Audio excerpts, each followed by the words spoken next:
prayer. Isa pang pinagpalang umaga sa bawat isa. Amen. Ang lahat po ng blessed magsabing, praise the Lord. Praise the Lord. Yung tunay na blessed magsabi pong, praise the Lord. Praise the Lord. Praise God. Napakabuti po ng Panginoon. And declaring long abundant life to you, Pastor Is. Happy blessed birthday. Sino pa po may birthday sa inyo? Magpalibre na lang po kayo sa kanya. Praise God. Nasa pag-aaral po tayo ng overcoming the evil in the last days. This is very important because we believe that we are living in the last days because kung sinabi po ni Paul, ni John, Peter, sa mga sulat po nila, that they were already living in the last days, how much more today?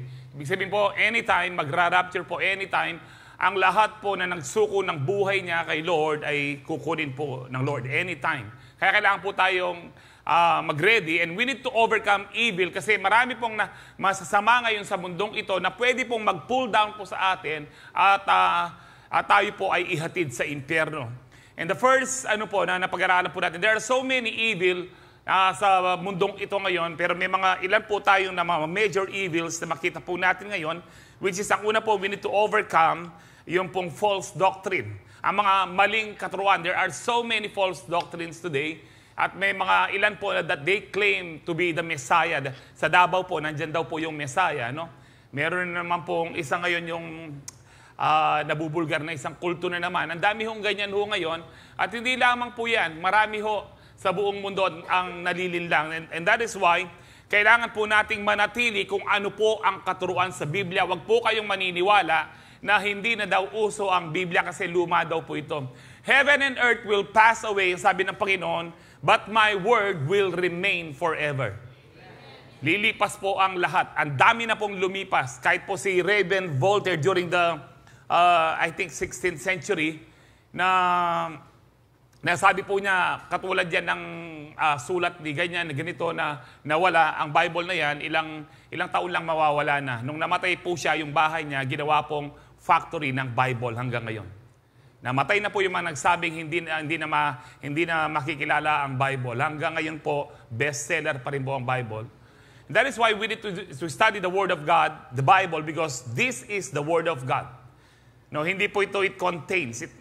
Ito po talaga ang Word ng Panginoon na kinukwento niya po sa atin, ang mga history, kinukwento niya ang kanyang pag-ibig sa atin, kung paano tayo maliligtas, kung paano po tayo mabubuhay ng matiwasay sa mundong ito at makapunta po sa kanyang presensya.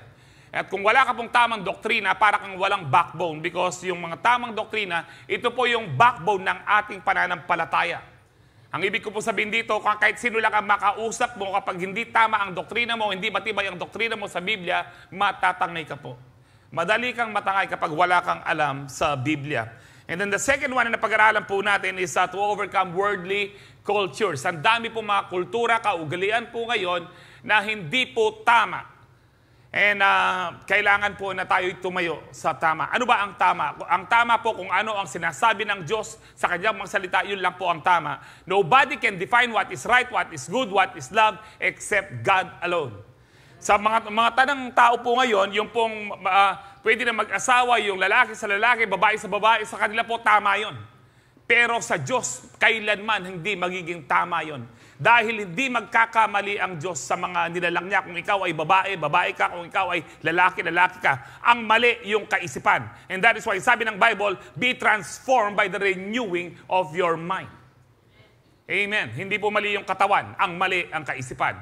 Ang mali ang puso po. Kaya kailangan pong mabago ng salita ng Diyos.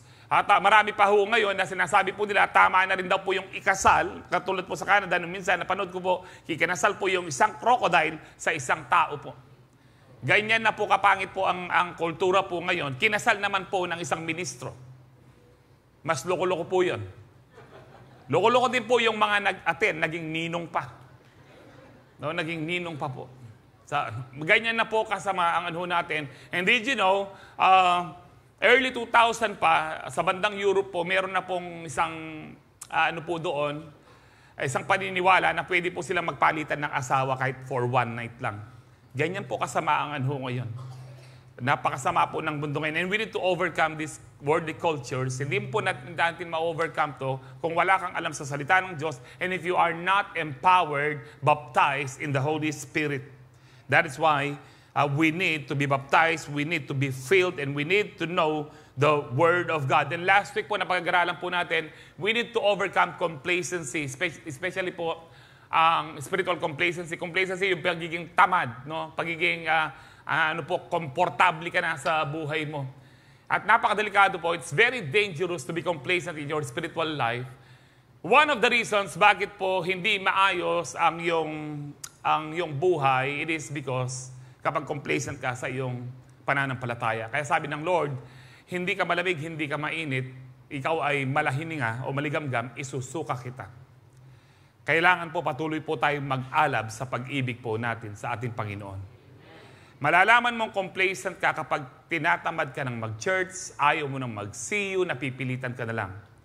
However, napag-aralan din po natin sa complacency ito, sa Book of Revelations, no, I think chapter 3, na alam po ng Diyos ang mga ginagawa po natin. It is possible na ikaw ay masipag, ikaw ay nag-a-attend ng mga services ng CU, masipag sa ministry, ikaw ay generous, pero without love, you are nothing. Without love, you gain nothing. Kaya nga po, sa lahat po ng ating ginagawa, katulad po ngayon, what brought you here, dito po sa lugar pong ito, sa church pong ito, bakit kayo nagsimba po ngayon? Is it because ritual? Is it because birthday niyo po, katulad ni Pastor Is? Dapat po ang ating inspiration, ang ating pinaka-motivation, it is because we love God. The reason why, no, kung minsan marami pong nagsasabi, nagbibigay naman ako, Pastor, nag-tithes ako. Pero alam niyo po, sabi po ng 1 Corinthians 13, kahit po mag-speak tayo ng tongues of angels and of men, makagawa ng mga maraming milagro, ipasunog mo ang buhay mo, ibigay mo lahat ng kayamanan mo sa mahirap, kung walang pag-ibig, you are nothing, you gain nothing. And that's why, ano man ang gawin natin kay Lord, mag-offer tayo, gumawa tayo ng mabuti, dapat po ang basehan po niyan, yung pag-ibig sa Diyos. Now, let me repeat, hindi po pag-ibig na galing sa mundo. Only God can define what is true love. Only God. Because God is love. Amen. Siya lamang po. At kaya nga po, huwag tayong maging complacent sa ating, i-check po natin ang ating mga puso, baka masipag ka nga, pero baka out of obligation na lang. Na for compliance na lang po. I need to comply kasi ito yung napangako ko sa ministry. Whatever we do, kahit po ngayon ho, kailangan po ang pakikinig po ninyo, ang pag-attend nyo ng church, Lord, ginagawa ko po ito dahil mahal kita. Amen po ba? That's why we need to check our motives. Now, ang ating pong pag-aaral ngayon, this is our last topic for this month of September. It is to overcome the fear of persecution. Ang matakot ka pong mausig o maapi. Now, let me define first kung ano po ang persecution. Persecution is the systematic mistreatment of an individual or group by another individual or group. The most common forms are religious persecution, racism, alam na po natin ito, no? Ikaw ay Filipino, ikaw ay Asian, ako ay Amerikano, ganyan po. Ikaw ay maputi or black. And then, political persecution. Yung iba po, dilawan daw sila, or alam niyo po, ang political persecution ngayon, nararanasan ngayon sa barangay. Nag-aaway-away. Nakapag-serve po ako sa election, na dahil lang tatay ko po ang supervisor dito po sa Lourdes, nakapag-serve po ako for 3 elections. Bata pa po ako ng single. Nakita ko po ang pinakamagulo at marami pong nag-aaway na eleksyon ay ang barangay. Dahil kadalasan, magkakabarangay, magkakabaryo, magpapamilya, nag-aaway-away. Ito po yung mga ano ho ngayon. So may mga persecution po, ganyan. And that's why we need to pray. Alam niyo po, we need to pray for our country, especially ang barangay, because ang barangay, next to the family, is the smallest form of, or smallest unit of government. Hindi po titino gusto po natin po tumino ang Pilipinas, kailangan po tumino ang barangay. Hindi ko po alam kung sinong konsehal po siya o may kapitan po dito, dapat ang barangay po, sila po ang unang matino. Kasi araw-araw nasa barangay sila, dapat araw-araw alam nila kung anong problema ng barangay. Hindi ka naman tatakbo ng barangay sa barangay na hindi ka taga doon. Bakit yung kanal barado? Bakit yung mga ilaw pundido? Bakit yung basura hindi nakukuha? Mulala rin kapitan ng Pupang Kai po. Complacent lang mo po, matamad lang. Manaya lang 15:30. And that is why we need to pray for them. Ang SK pa lamang po. Actually po, no rin SK, hanggang lako mo rin, kumabiyeng Pilipinas. Imagine nyo po, ilang libo sila, daang libo buong Pilipinas. Napakarami po ng barangay, I think nasa 41,000 po ang barangay sa Pilipinas. Isipan nyo po pinalarit ang SK pong Kai. Ang dami po, dapat po libre ang hospital nung bawasan dalarin Kai. May mga board members, pati ng Conselking City, di ba Conselking, punta kayo, aparte pa yung barangay Tanong. Halos po sila nangungurakot. That is why we need to pray sa ano po. And that is why ngayon po, may mga nakakaranas po ng religious persecution, no political persecution, I mean. So, though there is naturally some overlap po dyan, ang sabi mo, between these terms. Gawin po yan sa Wikipedia. Persecution is when a person or group is mistreated by a person or group for their beliefs and customs. Examples of persecution include the confiscation or destruction of property, incitement to hatred, arrests, imprisonment, beatings, torture, murder, and executions. Galing po yan sa study.com. Sinabi rin po ng study.com, to be persecuted as a Christian, ang sabi po dyan, no, means to suffer discrimination or violence because of your Christian faith. So ito po ang pag-uusapan po natin na we need to overcome the persecution dahil po sa ating pananampalataya.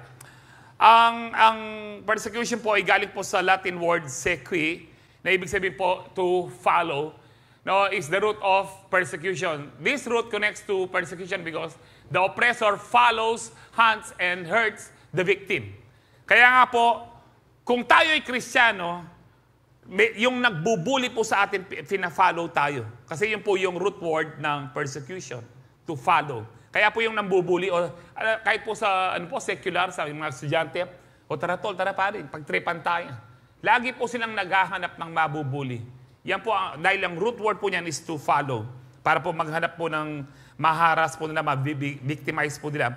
Now, ang synonyms po niyan is oppression, victimization, maltreatment, abuse, discrimination, tyranny, punishment, torment, torture, harassment, teasing, bullying, and molestation. Sa Tagalog po, para mas maunawahan po natin, pag-uusig, pagmamalupit, pagpapahirap, pang-aapi.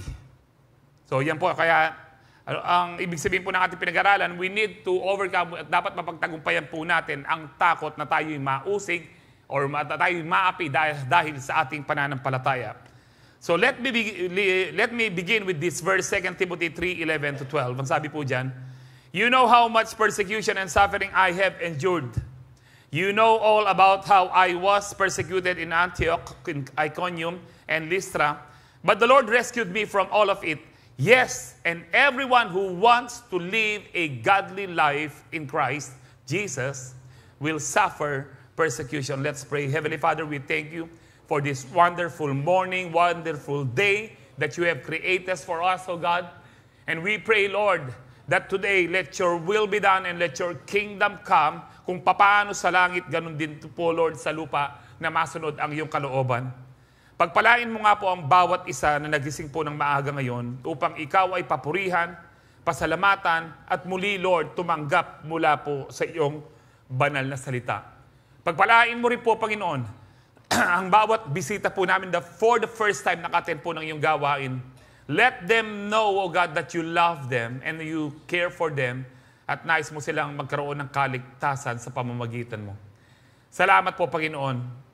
Help us, Holy Spirit, na maunawaan po namin ang iyong salita sa umagang ito, that we may receive the full revelation, the full blessings from your word. And once again, Holy Spirit, Father God, as we believe and receive your word, in the name of Jesus, let there be healing, let there be deliverance, and salvation be upon your people today. To you, we give all the glory. In Jesus' powerful name we pray. Ang lahat po ay magsabi ng Amen. Palakpakan tayo po yung Lord. Praise God. Ito po ay sulat po ni Paul, ang 2 Timothy. Pangalawang sulat po niya kay Timothy. Si Paul po ang sumulat po nito. Disciple po niya, si Timothy. So si Paul, siya po nagpapastor po sa kanya. Nabalitaan po niya na medyo nadi-discourage na po si Timothy. This time, nakakulong na po si Paul Hu dito. At malapit na po siyang pugutan ng ulo.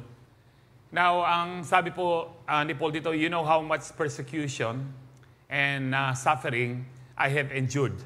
Ang dami kong persecution, sabi niya, you know all about how I was persecuted in Antioch, Iconium, and Lystra, but the Lord rescued me from all of it. Ito po naman ang maganda. Dadanas po tayong persecution, pero ang Diyos po ang magliligtas sa atin, ang mag-iingat pa rin sa atin. And everyone, ito po ang gusto ko pong tignan po natin mabuti dito. Yes, and everyone who wants to live a godly life in Christ will suffer persecution. Kung ikaw ay nabubuhay o nais mo mabuhay at nabubuhay ka na maka-Diyos para kay Kristo, hindi pwedeng hindi ka mausig. Hindi pwedeng hindi ka mausig. Naintindihan ko po bakit hindi po kayo nag-amen. Pero this is Christian life. Hindi lamang po yung na-enjoy po natin yung magpagpapala po ng Lord.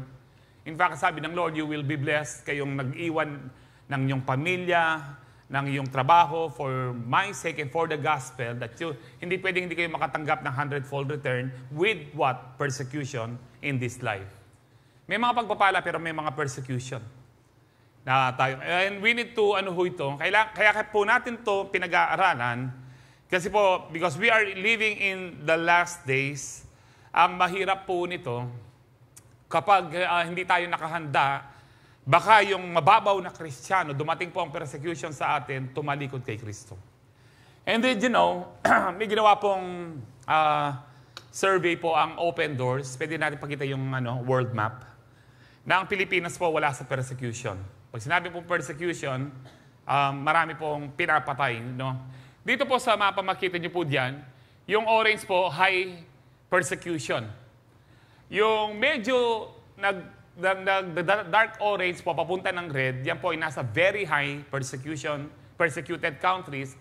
At yung pong red, ito po yung mga bansa na extremely persecuted po sila.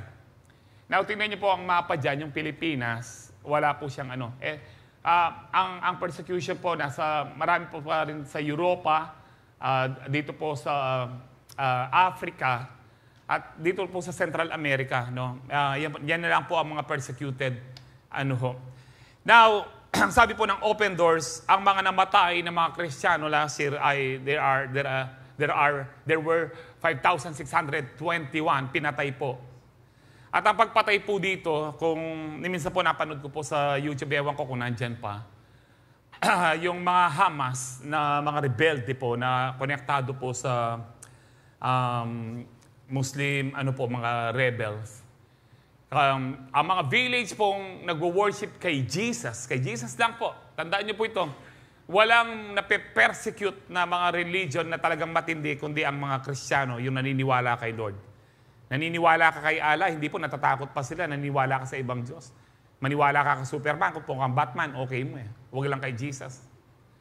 Ganyan po ang mundo ngayon. Because alam po, bakit po highly persecuted ang mga Kristiyano? It is, isa lang talaga ang tunay na Diyos at tagapagligtas. Walang iba kundi si Kristo. That is why we are being persecuted. Alam ng dyablo kung sino ang tunay na pananampalataya.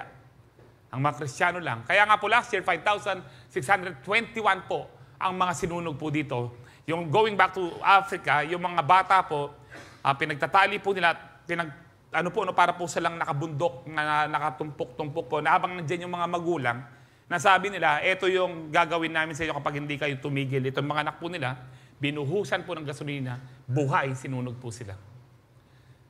Ito po yung persecution. Dito po sa Pilipinas, wala. Dito sa Pilipinas, nag-preach pa lang ang pastor na kabagsik ng mag-preach pastor. May tampo yan, may kuya. Mas buri na pamunta impyerno. Kami po, ginusto na po namin i-preach kung ano po nasa Biblia kahit masaktan tayo kesa masunog kayo sa impyerno. Kaya nga because the Word of God, according to Hebrews 4:12, the Word of God is living and active. Para po siya, it is sharper than any double-edged sword. Kaya nga po, madalas masakit po siya. Masakit siya dun sa mga lamaran, dun sa mga balasubas. Pero dun sa nagpapabago sa kapangyarihan ng Panginoon, manyaman niya. Thank you, Lord, binabago mo ko. Meron na nga po, ilan na po yung, noon pa ho ito, ilan na po yung lumapit sa akin at pamaramdaman mo ko, Pastor. Ito ko po pamaramdaman. Uling balo hindi ako, sinabi may itang makanyan. Balo po ako, makanyan. Nung balo yung palang mali kayo at may turan kayo, na kayo mo magbayo. Kaya sa akin ang pamaramdaman niyo, nanong buri mo natili ko kayong makanyan? Ilan na po yung naserbon ko po sa ganyan. Mas maganda na pong masaktan sila ngayon at magbago. No? Kesa sa mapunta ng impyerno. Dahil ang impyerno po, hindi siya biro. Hindi po totoo yung sa impyerno, tuloy pa rin ang inuman. Ala pong makanya, puro kalokohan po yun. Walang fellowship po doon. Mainit na mainit, bagamat mainit na mainit, no? Pero madilim na madilim at mabahong mabaho. At kinakain ka ng uod araw-araw kung ikaw ay nasa impyerno. Salamat na lang po yung mga taga-Calvary, walang planong pumunta ng impyerno. Ni magbisita, wala po akong planong magbisita po doon. No, para bisitahan ko rin kamag-anak ko, kalugura ka, ali po. Hala, akong plano po ka rin. Huwag tayo mong magbilad kung kiyang Aldo, kung bisay, tapamuntay kayo impyerno. Kaya nga ho, ito po, magpaging patibay ho tayo. Nabalik po tayo dun sa mga survey. Ang abducted Christians last year, yung mga hinuli po para i-torture, 5,259. Now, ang mga buildings, mga churches na sinunog, ito po, ang dami. 2,110 churches, buildings sa pinag-ano po nila ng fellowship. Hindi po nangyayari sa Pilipinas yan. Napakapalad po natin. And then, 360 million Christians around the world suffer high levels of persecution and discrimination for their faith. Napapanood po natin yan sa media, sa social media. Marami pong persecution ngayon. And that is why, kailangan po nating pag-aralan po ito. Though, kailangan po natin tanggapin ang persecution at paghandaan ang darating pang persecution. What if one day tayo po ay maging Muslim country? Kasi napansin ko po, parang mas dumadami na ang mga holiday ng Muslim. No, para pong mas takot sila sa Muslim. Sa mga Muslim village po dyan, ang mga polis hindi sila basta nakakapasok. No, para po silang boss. But what if one day, hindi na tayo Christian country? At nape-persecute na po, pinapatay na ho tayo. Now, don't believe na ang Muslim at saka po Kristiyano parehong Diyos nila. Do not believe that. Magkaiba po. Mamaya po, mas-explain ko po yan. Now, bagamat tayo po ay dadanas ng persecution, nasa message pong ito, mahirap talaga mag-amen. Pero alam niyo po, kahit dadanas po tayong persecution, hindi po kasi pinangako ng Diyos na magkakaroon tayo ng magandang buhay po dito, bed of roses. Bagamat hindi tayo magkukulang, lahat ng pangangailangan natin ipoprovide ng Lord, kagalingan, galing sa Kanya, kalakasan, galing sa Kanya, pag-iingat, galing sa Kanya. Pero hindi niya pinangako na walang problema, na walang persecution. Bagamat maraming problema at maraming persecution, ang pinangako niya, bibigyan niya tayo ng kalakasan at hindi niya tayo iiwan at hindi niya tayo pababayaan. Yun po ay sapat at sobra-sobra na para po sa atin. Kaya kagaya po sinabi po ni Paul sa 2 Corinthians 4:8-9, ang sabi po dito, we are hard-pressed on every side, but not crushed, perplexed, but not in despair, persecuted, but not abandoned. Yung pong inawit po natin kanina dito, yung yes, Lord. Struck down, but not destroyed. Dadanas tayo ng pagsubok. Maaaring bubugbugin tayo ng mga persecution, ng mga pagsubok sa buhay because Satan will always try to destroy our lives. The first thing na sisirain ni Satanas ay yung pananampalataya. And John 10:10, ang sabi po, Satan, the thief, comes to steal, kill, and destroy. Anong una niyang nanakawin? Yung salita ng Diyos. Kaya panghawakan po natin. Pag may binubulong ang Satanas, ang kaaway sa iyo na hindi totoo yan, sabihin mo, totoo ito dahil ito ay salita ng Diyos. Panghawakan niyo po. Because the moment na pinayagan mo na ninakaw yan, paano nanakawin ni Satanas ang salita ng Diyos sa iyo? Kapag pinaniwalaan mo yung kasinungalingan niya, wala na yung salita ng Diyos sa iyo. That is why we need to hold on firmly sa salita ng Diyos para tayo ay patuloy na magtagumpay. It is so hard po, ako po, before tayo mag-start po sa first point, hindi pa po ako pastor, kahit po nung ako ay teenager pa, nakaranas na po ako ng persecution. At kung minsan, dito po sa Pilipinas, wala pong persecution na pinapatay po ang mga Kristiyano. Dito po sa Pilipinas, kadalasan ang persecution kasama mo sa church. Hindi po lahat ng nasa church, Kristiyano. Hindi po lahat ng umuupo sa church, Kristiyano. Yung iba, demonyo. Mga chismosa, naninira po ng tao. Naranasan ko po ito. Noong time po namin, during the 90s, medyo lang, medyo conservative po ang church po natin, lalo na po sa mga awitin. And ako po yung first time po, ako po yung nag-introduce po ng mas medyo rock po. Ang pinaawit ko po noon is, bilang song leader, yung pong Romans 16:19. Alam niyo po yung Romans 16:19 says, "Be excellent of what is good." Meron pa siyang rap pong ganyan. At meron po sa mga kasama ko sa worship team, sabi po sa akin, sa demonyo yung pinaawit mong yan. Pero hindi po ako nagtampo, hindi po ako nagalit. Hindi ako nagtanim ng galit po sa kanila. At kasi alam ko, tama yung lyrics. Sabi nga, Romans 16:19. Tama yung lyrics, bagamat sa kanila, hindi tama yung pagkakanta. Iba-ibang genre po, nag-evolve po ang music. Imagine nyo po kung yung awit po natin, parang Elvis Presley pa rin ang dating po niya. No, God is good. Nag-i-evolve po ang pota ba yung mayari praise and worship, matutod na ka, malak ka na ka.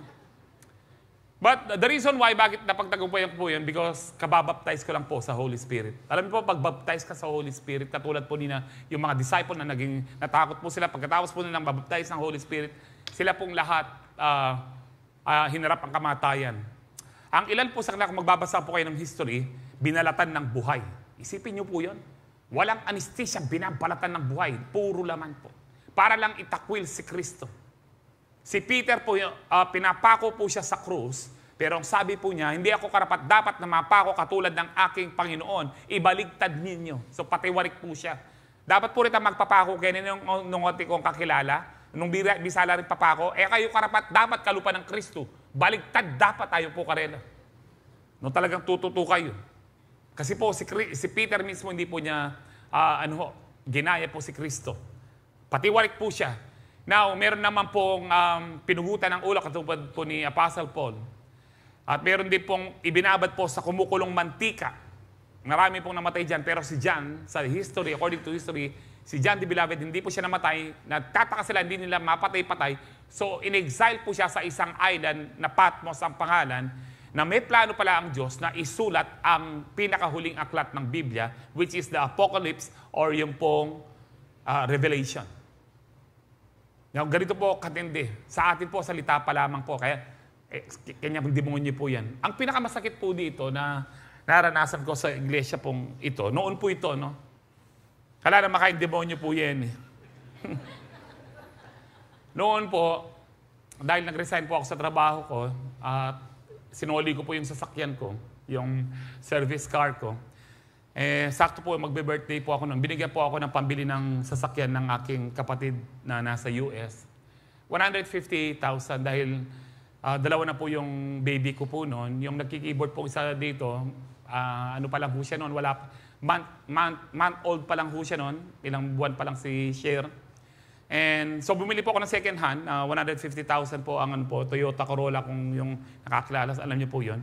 And then dito po mismong wala na po sila ngayon, sa leadership pa mismo ng church, kumakalat yung nagnakaw ako para makabili ng sasakyan.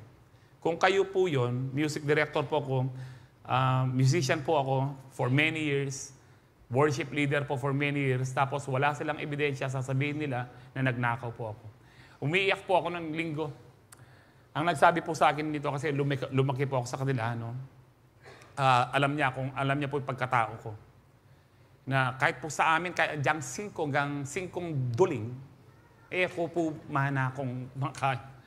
Hindi po kami pinalaking ganun, kaya alam po namin, sa bahay po namin may pera dyan, hindi mo pwedeng pakilaman kundi sa'yo. Yung perang pinapakilaman ko lang po noon, sabi ko sana, dahil ako po naglalaba tuwing Saturday, lahat ng pera na makikita ko sa bulsa, akin na, dahil ako ang naglalaba. Yun lamang po ang alam ko. No? But anyway, umiyak po ako dyan, sabi ko, Lord, makuha na ako kayong church, inialis na ako sa church na ito, nakarakala, demonyo kayo niya ako. Ringalwa, leaders la pa, demonyo la ako. Pero wala akong planong mag-backslide. Gusto ko lang lumipat ng church. Sabi ng Lord sa akin, kapag lumipat ka, para mo nang sinabi talagang nagnakaw ka. So hindi, tiniis ko po yun. Nagpatawad po ako. Kahit wala pong humingi ng tawad, nagpatawad po ako kasi yun po, nais ng Lord. Alam niyo po, kapag hindi ka nagpapatawad, ikaw yung nabibigatan. Narinig niyo po yung testimony last Wednesday, panoorin niyo po, yung testimony ni Joshua, yung kabataan po na sa mabigat po yung, nung nagpatawad po siya, na-release po siya. Kasi po kapag nagpatawad ka, ang una mong binibless ang sarili mo. Yung taong kinagagalitan mo, na kanyaman tutod, na kanyaman mangan, mamasyalya pa, pero ikaw, nakangkasakit na lubi ka pa makatutod, wala kang kapayapaan. So the first person that you are blessing kapag nagpatawad ka ay ikaw. So I've learned to, kahit gano'ng kasakit po, I've learned to, and then, binindicate po ako ng Lord. Nung nag-dialysis po ako. Paano ka nabindicate pa sa nung nag-dialysis ka? Kasi po, nung nag-dialysis po ako, mas mahal. Siguro, ara daw po ding balasubas. Sarong matine, kanya nalayang pagkaya na, nalayang pag-dialysis. Matine, kanya nalayang pag-dialysis. Imbis na yung isipan makalataya kaya asopan niya, panahin, da ako pamate. Meron pa nga akong lumapit sa akin dyan, sabi niya kakong, Brother Manny,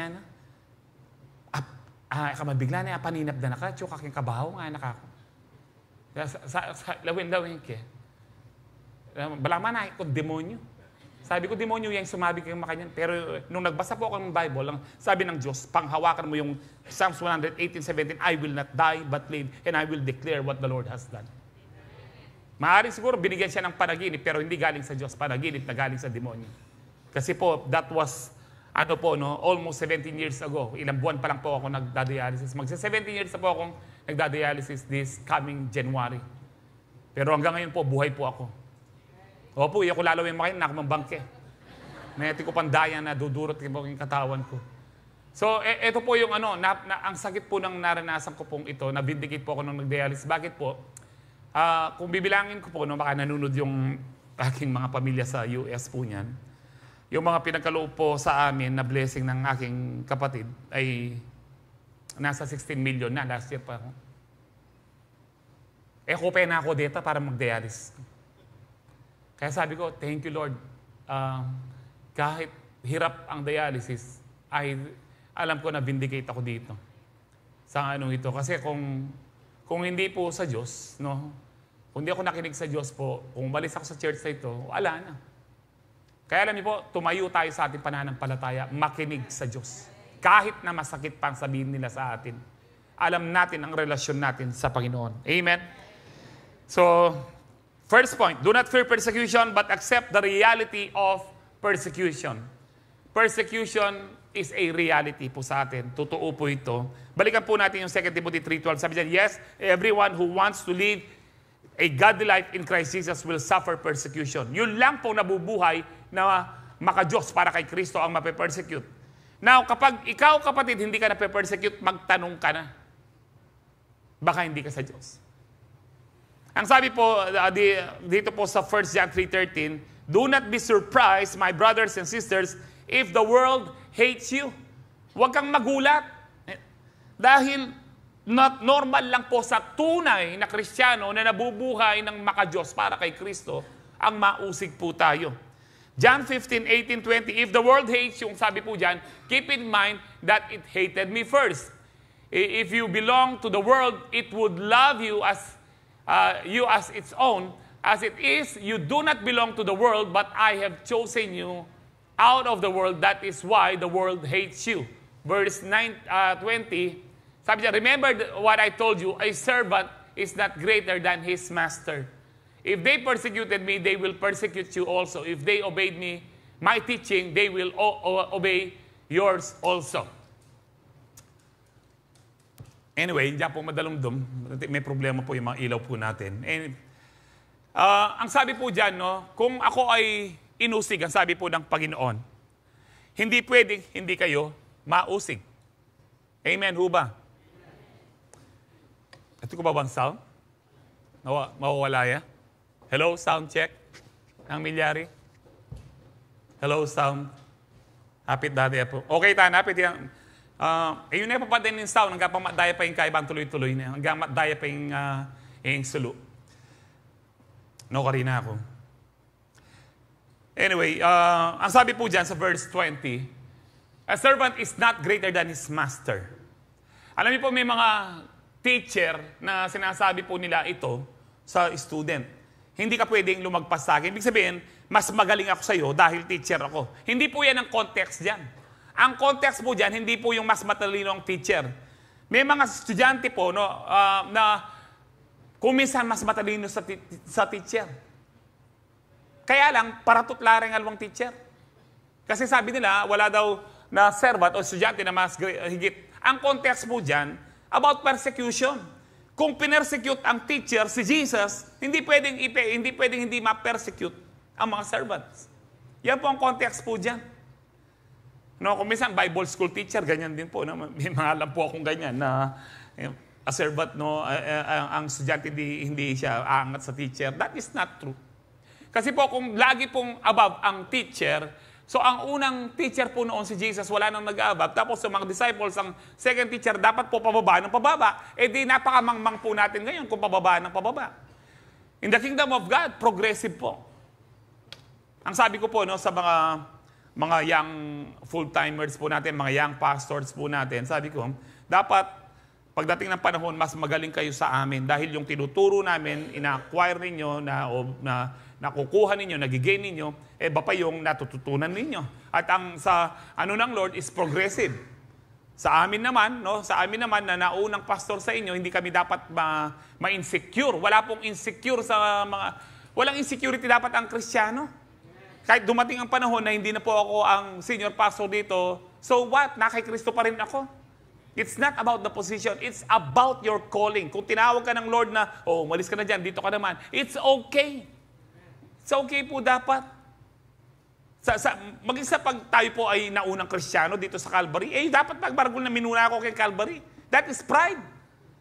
Amen? Tandaan niyo po, sabi ni Kristo, ang nauuna, nahuhuli. Ang nahuhuli, nauuna. Ang nagpapakumbaba, tinataas. Ang nagmamataas, binababa. Amen. Kaya ito po, ang ano dito, it's about persecution. Now, going back sa persecution, kung na-persecute po ang maunang Kristiyano, pati si Kristo, hindi pwedeng hindi tayo ma-persecute. That is why ang persecution sa ating buhay ay normal lang po siya. Matthew 10:22, sabi po dyan, you will be hated by everyone because of me, but the one who stands firm to the end will be saved. Ang mananatiling matibay, matatag hanggang wakas, siya lang ang tunay na ligtas. Tayo po, ang dami pong hatred ngayon sa mga tunay na Kristiyano. Yung ibang mga Kristiyano na natakot, tinanggap na po yung pong mga LGBTQ. In fact, may mga pastor na, mga ministro na nagkasal na po sa church po nila na parehong same sex. In fact, sa bansang Amerika, may mga pastor na po doon, ang kinakasama po nila, same sex. Kung lalaki yung pastor, lalaki din po yung kinakasama niya. Nasa worship team pa. Compromise. Dahil takot po silang, they are so afraid to be hated. Pero sa atin po dito, kahit kamunghian po tayo, huwag tayong matakot. Huwag tayong matakot. You will be hated by everyone. Sasabihin nila, ginajudge natin sila. Di ba yan po laging sinasabi po nila? Alam niyo po bakit sila na-judge? Dahil po doon sa Hebrews 4:12, kapag salita ng Diyos ang sinabi mo sa kanila, it is sharper than any double-edged sword. It judges what? The attitudes and the thoughts of the heart. Ayan po sabi dyan, it judges the thoughts and attitudes of the heart. Kaya kapag salita ng Diyos ang sinabi mo, akala nila ikaw ang nag-judge. Hindi po nila alam na judge sila dahil yung salita ng Diyos ang ginagamit mo. Dahil buhay ang salita ng Diyos at napakatalim po niya. So if persecution is common occurrence in our Christian lives, therefore, do not fear persecution, but be bold. Number 2 point po natin, be bold as a lion. Na tayo po ay dapat na buo ang tapang natin katulad ng isang leon. Proverbs 28:1, ang sabi po dyan, the wicked flee though no one pursues. Alam niyo po, ang mga masasama, lagi pong takot yan. Huwag po tayong maniwala dun sa mga siga sila, may baril sila. Pag mag-isa na po yan, baka kahit sa multo, takot po yan. Pero ang Kristiyano, ang tunay na Kristiyano, kahit sa harapan ni Satanas, hindi ka matatakot dahil kasama mo ang Diyos. Dapat hindi tayo takot. Ay, ipis. Patakay ka kang Satanas. In Jesus' name, anak. O nung Satanas, lupa yung ipas. Now, ang sabi po dyan, but the righteous. are as bold as a lion. Sino po ang righteous? Because of Jesus. We are not righteous because of our own effort or our own doing. We are righteous because of Jesus. And therefore, if we are righteous, ang sabi po ng Proverbs, we are bold as a lion. Excuse me po.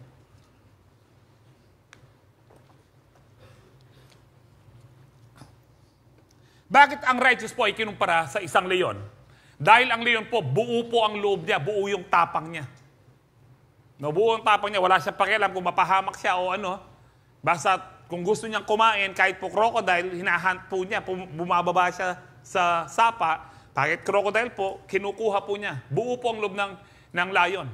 Tayo po, kung righteous tayo, because of Jesus, dapat buo ang loob natin bilang Kristiyano.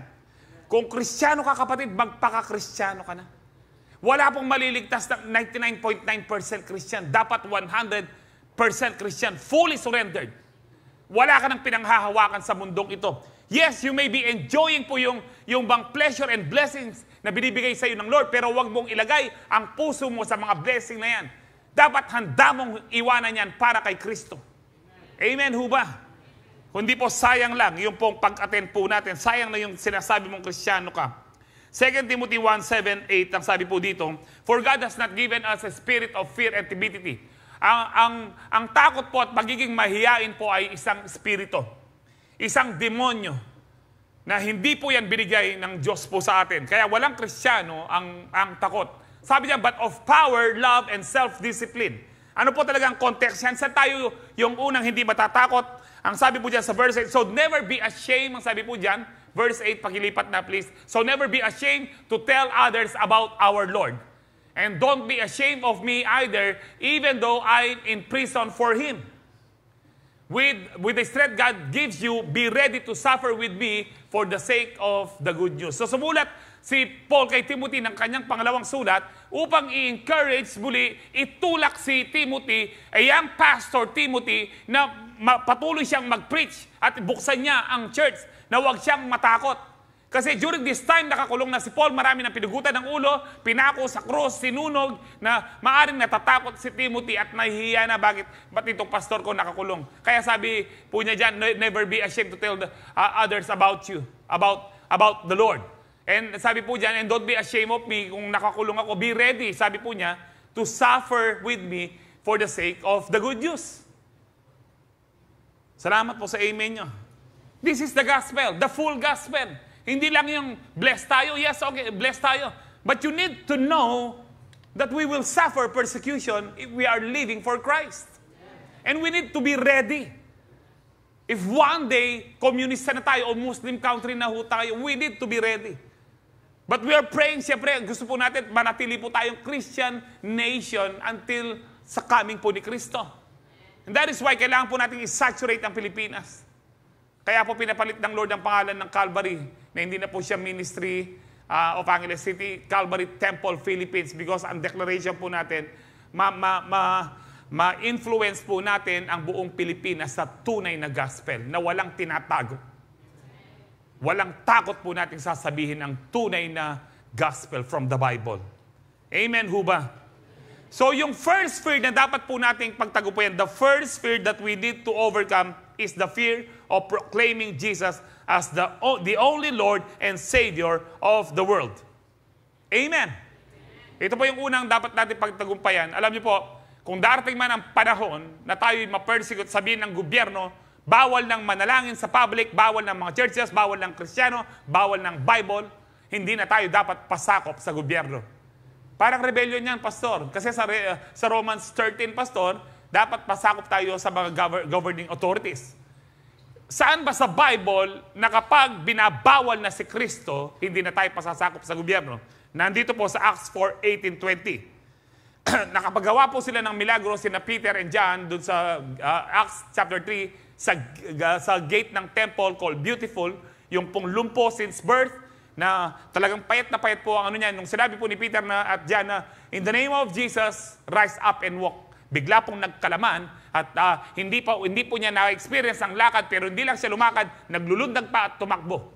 Ganun po kapag gumawa ng milagro ang Lord. Nabalitaan po ito, ang dami pong nakakilala kay Lord, nagkaroon po ng commotion po sa Jerusalem, anong nangyayari. So pinatawag po sila. Ang sabi po dyan sa verse 18, so they called the apostles back in and commanded them never again to speak or teach in the name of Jesus. Pinagbawal po silang mag-preach. Pero sina Peter and John na dating duwag po, alam po natin duwag sila at iniwan si Kristo ng hinuli. Bagamat si Peter, he followed Jesus, but 3 beses pa niyang dininay. Hindi ko kilala yan. Pero ngayon po, napakatapang po nila because they were already baptized in the power of the Holy Spirit. And then sabi po nila, do you think God wants us to obey you rather than Him? Renebyok po sila. So ito po yung pruweba na kapag ang gobyerno binabawal na si Kristo, hindi na tayo magpapasakop. Marami pong mga missionary na hindi sila nagpapasakop sa mga bawal yung ano. Kung minsan po, tinatago nila ang Bible.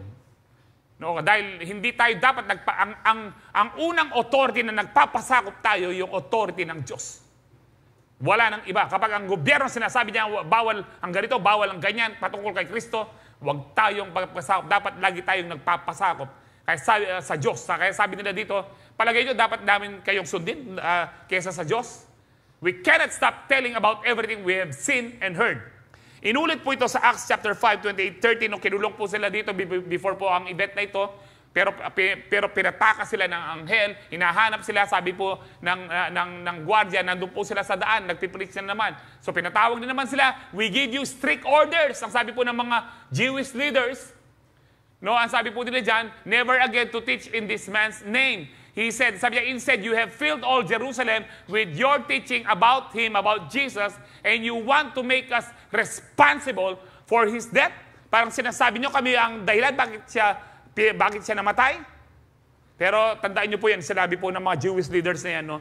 Rinebyok po sila uli ng mga apostle. Dito po sa verse 29, sabi niya, but Peter and the apostles replied, we must obey God rather than any human authority. Dapat po maliwanag po ito. Merong limit po yung Romans 13. And sabi po sa verse 30, the God of our ancestors raised Jesus from the dead, and after you killed Him by hanging Him on a cross. Sinagot po ni Peter. No, sabi po dyan, we must obey God kesa sa inyo. Kayo na nagpapatay. Kanina sabi nila, guilty ba kami na namatay si Kristo? Pero sabi po niyan, ang Diyos ng ating mga ninuno, binuhay si Kristo na kayo ang nagpapatay. Ganyan po katapang. Alam po nila Peter, mamamatay sila sa mga salita po nilang ito. Pero walang magawa ang mga Jewish leader at this time dahil po ang lahat ng tao naniniwala kay Kristo. Dahil sa milagro na ginagawa po ng mga apostle during that time. Number 3, last point, do not fear persecution but celebrate your persecution. Celebrate, pastor, ang persecution?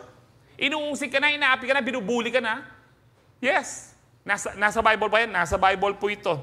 Pag sinabi mo mag-celebrate, you need to be joyful. Ito po yung celebrate. Kailangan masaya ka. Why? Sabi po ng Lord sa Matthew 5, 10, 12, blessed are those who are persecuted because of righteousness. You are persecuted because of righteousness. Ito po yung pangwalong beatitude. No, ang ganda po ng mga beatitudes sa mga una, blessed are the poor in spirit, for theirs is the kingdom of heaven. Blessed are the meek, blessed are the peacemakers, and so on and so forth. Pagdating sa pangwalo, kakaiba siya. Blessed are those who are persecuted. Wow! Persecuted for what? For righteousness. Sabi niya, for theirs is the kingdom of heaven. And then, tuloy po natin, verse 11, sabi po dyan, blessed are you when people insult you, persecute you, falsely say all kinds of evil against you because of me. Rejoice and be glad. Sabi po bakit? Because great is your reward in heaven. Malaki ang gantimpala mo sa langit kung ikaw ay pinagsalitaan ng masama, siniraan ka dahil sa iyong pananampalataya. Sino po dito sa inyo na persecute na po kayo dahil born again kayo? Mga ilan lang po, no? Yung iba kung di po kayo nape-persecute, dapat po magtanong kayo sa sarili nyo, Kristiyano ba ako? Gusto niyo po ma-persecute, mag-invite po kayo ng mga kamag-anak nyo. Tara, atin tayo ng church. Ano pa nga, ba't niya may born again ka? May kanyana ka. May nga loko-loko na kaya. May murit na ka na.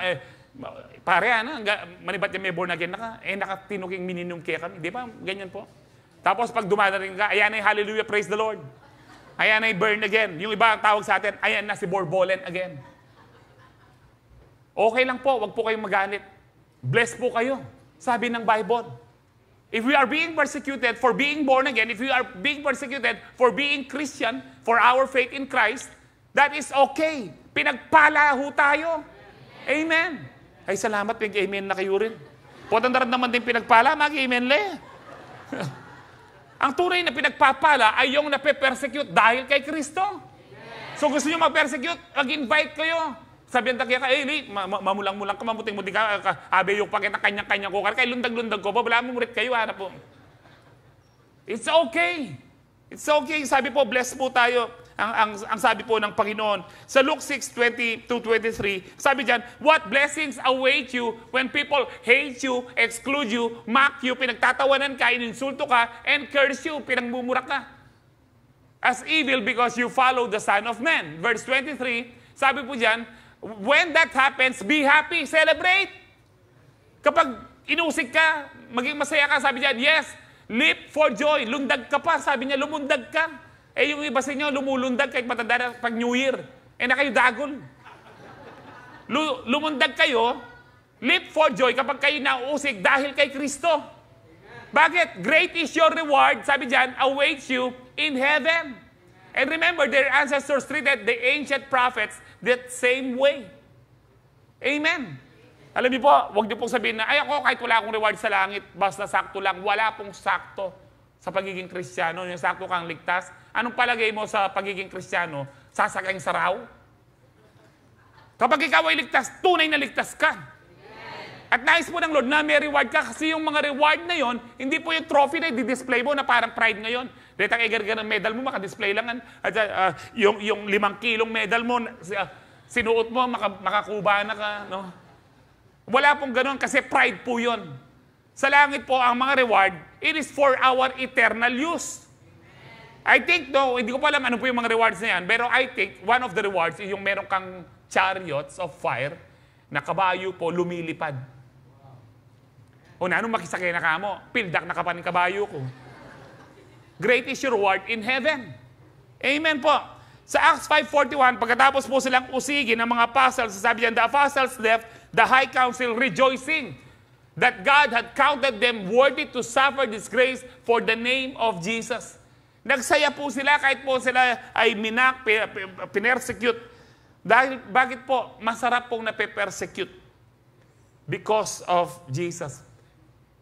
Because of righteousness. Pero kung ma-persecute ka, dahil lamaran ka, nakakaya po yun. Na-persecute ka dahil nagnakaw ka, nakakaya po yun. Na-persecute ka dahil gumawa ka ng kalokohan, nakakaya po yun. Pine-persecute ka dahil linandian mo po yung may asawa ka na lumalandi ka pa, nakakahiya po yun. Alam mo, amen. At hindi kang asawa, landian mo pa itang tinakasawa. Nakakahiya po yun. No ka rin yan, pastor, na makarine. 1 Peter 4:14-16. If you are insulted because you bear the name of Christ, you will be blessed. Ilang beses po yan sa Bible. Blessed ka kapag persecuted ka. Now, sabi dyan, for the glorious Spirit of God rests upon you. Ibig sabihin po dyan, yung Holy Spirit tunay na nasa iyo. Kapag tunay na nasa iyo yung Holy Spirit, ang mga demonyo gusto kang pabagsakin.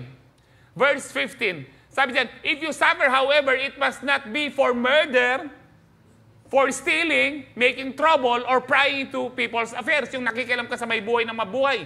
Ang tawag po natin dyan, marites ngayon. No? Yung mga chismosa, naninira ng tao. Nakakahiya yun. But it is no shame to suffer for being a Christian. Praise God for the privilege of being called by His name. Kung magsasuffer ka, nape-persecute ako, bakit anong ginawa mo? Kasi piglulong kita, tinakong asawa. Makarine. Hindi yun dapat, sabi na, bakit, kawawa naman ako, pinersecute ako. Bakit ka pinersecute? Nagnakaw kasi ako. Sa tithes and offering pa. Ano? Hindi po yun persecution na pinagmamalaki. Ang persecution na pinagmamalaki dahil ginagawa mo ang tama. Amen ho ba? So po sabihin nyo, ako pa so mapapersecute ko. Bakit? Uwita kasi, Ang gayon, mag-drugs, natural mo, persecute ka. Yan po yung nakakahiya. Mga nakakahiya pong persecution yan. Pero yung persecution, yung inuusik ka, inaapi ka, dahil kay Kristo, pinagmamalaki po yan. Sineselebrate po yan. Amen! Lahat ng handang ma-persecute because of Jesus, magsabing amen.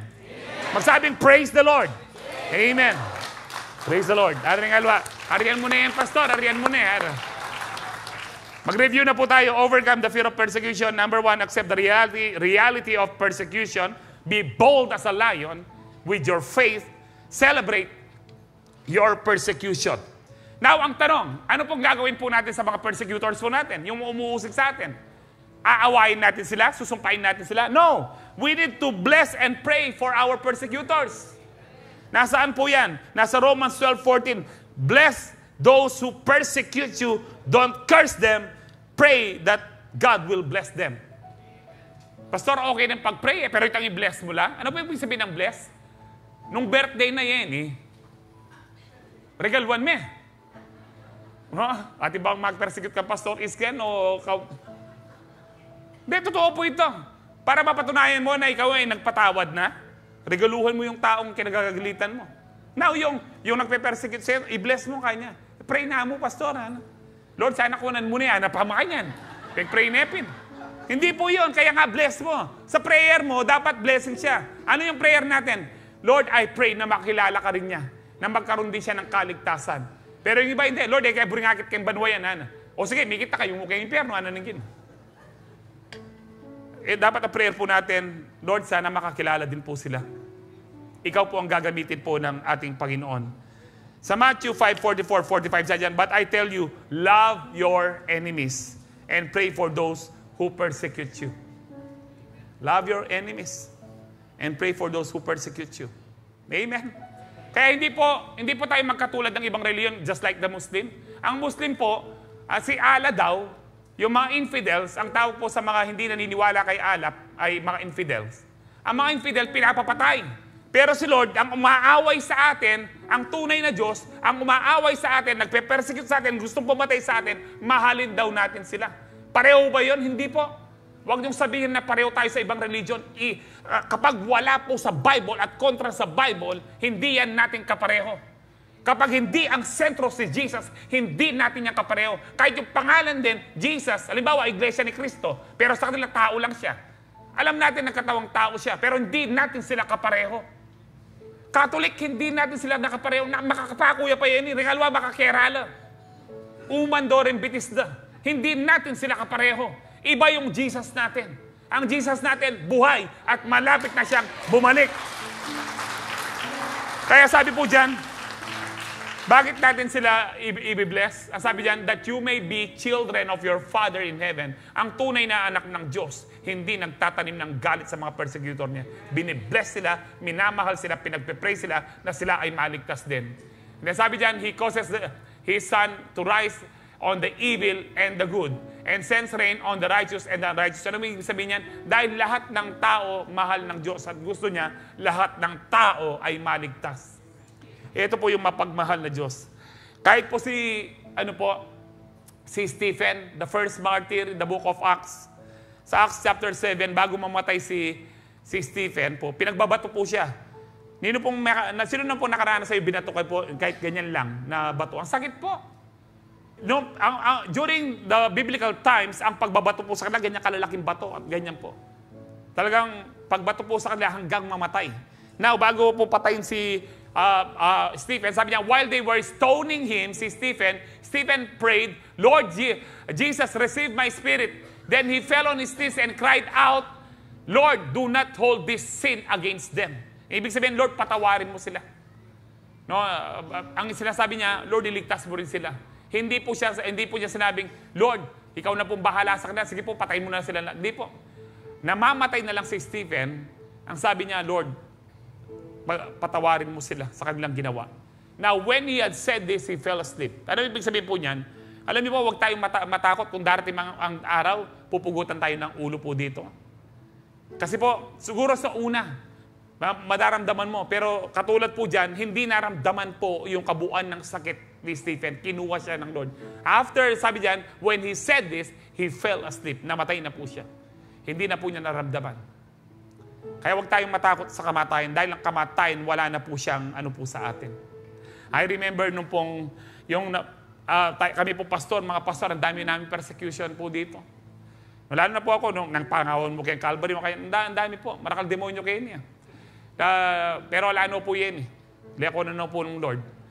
And I remember, isa po sa yung pinagtagumpay natin ng takot, yung 2020, na persecute din po tayo nun, hindi lang kami nagsasalita. Bakit daw pinapabayaan ko po daw na magbukas ang church, pero sila sarado. Sabi ko, marilya lang.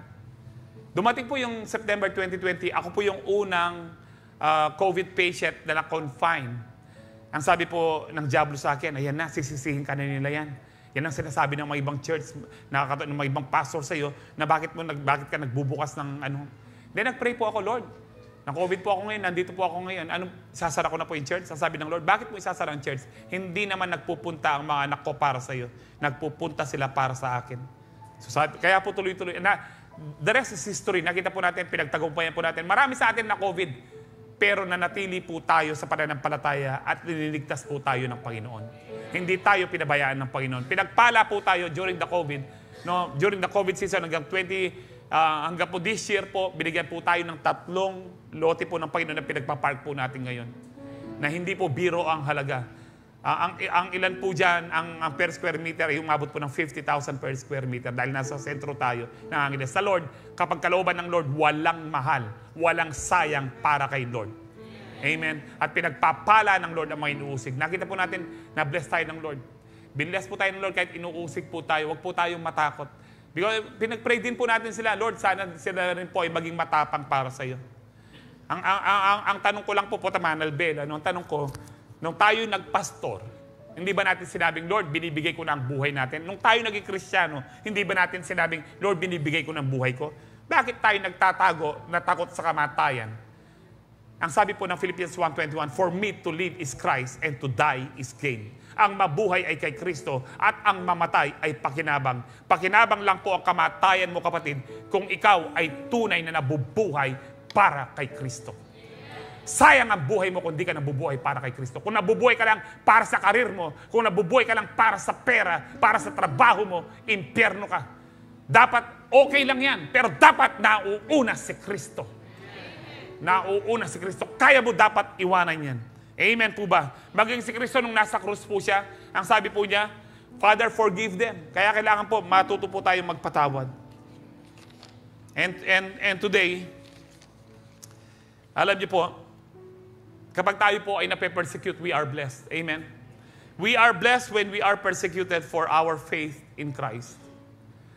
Alam niyo po, you need to decide today na kahit anong mangyari, you will going to follow Jesus. You are going to follow Jesus. No turning back. Ang ganda po ng awit, hindi ho ba? Bago po tayo mag-take ng Holy Communion, ikukwento ko po ang history po ng awit na yan, paano po siya nabuo. More than 150 years ago, meron pong revival sa Wales, sa United Kingdom, sa Europe. At ibang mga nagpunta ng Amerika, nagkaroon din ng revival sa Amerika. So yung American Baptist, nagpunta po sa India. Particularly po sa Garo, Assam. At isang missionary lang po ang during that time. Kasi sa India po noon, marami po yung kumakain pa, mga headhunters, kumakain pa ng tao. So isang missionary lang po ang nagtagumpay at isang pamilya lang ang kanyang na-win. Ang pangalan po ng tatay is si Nokseng. At nung nabalitaan ng dato nila sa kanilang tribo na yung kanilang tribo ay halos naboborn again na nagiging Kristiyano, pinatawag siya dahil siya yung may kasalanan.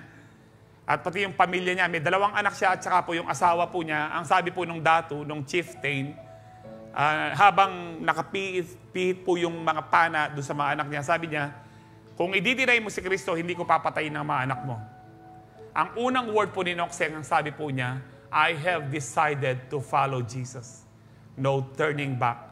Pinana po yung 2 anak po niya.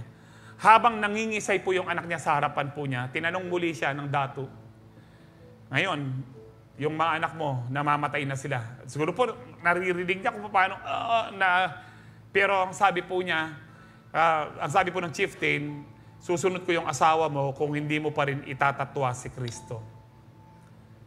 Anong pong sabi po niya? Though none go with me, still I will follow, no turning back. Pinana po yung asawa po niya.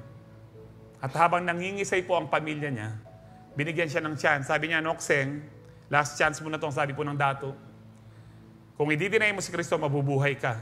Siguro sabi po ni Nokseng, ngayon pampatay ni mga anak ko, at asawa ko, ngayon pa ako. Ang sabi niya, the cross before me, the world behind me, no turning back. Kayo po, nag-decide na ho ba kayo that no turning back? Hindi na tayo babalik sa dating buhay, sa dating pananampalataya, sa dating makamundong buhay. If you have decided to follow Jesus, katulad po ni Nokseng, magpatuloy po tayo. Ang nangyari po, hindi pa ho ganito. Nagtataka po yung dato, bakit itong Nokseng na ito, thousands of miles yung layo ng taong pinanggalingan na pinaniniwalaan niya si Jesus from Jerusalem, and almost 2,000 years ago pang nabubuhay, bakit siya handang mamatay? Bakit siya tinanggap yung kamatayan? And then sabi ni Nokseng, gusto ko itong sabi ng chieftain, gusto ko itong pananampalatayang ito. Nung nalaman niya at nagustuhan po niya yung pananampalatayang, tinanggap niya si Jesus, yung dato na born again, and therefore yung buong village na born again. Dahil po merong namatay para kay Jesus. Ang sabi po ng Lord, unless a kernel of wheat dies and falls to the ground, hindi po yan magbubunga, hindi po yan tutubo. Noon po, I think 2003, nung yung Manor Hotel, or 2002, nakalimutan ko na po, 6 po sa mga, including po si Pastor Mangakot, ang asawa po niya, 6 po ang namatay po. 6 nga po yung namatay, pero mas marami po ang tinayo ng Lord po ngayon. Dahil namatay po silang nananampalataya kay Jesus. Dapat po tayo rin po, gusto po nating magbunga pa yung ating buhay, to die is gain. Dapat nakahanda tayong mamatay para kay Kristo. Amen? Ang masarap po na sumusunod kay Kristo, hindi ka mamumroblema sa pangangailangan mo. If you follow the Good Shepherd all the days of your life, hahabulin ka ng goodness and mercy. Pero with persecution. Pero pangako ng Lord, hindi ka niya iiwan, hindi ka niya pababayaan. Amen po ba? Palakpakan po natin ng Lord, tayo po lahat ay tumayo.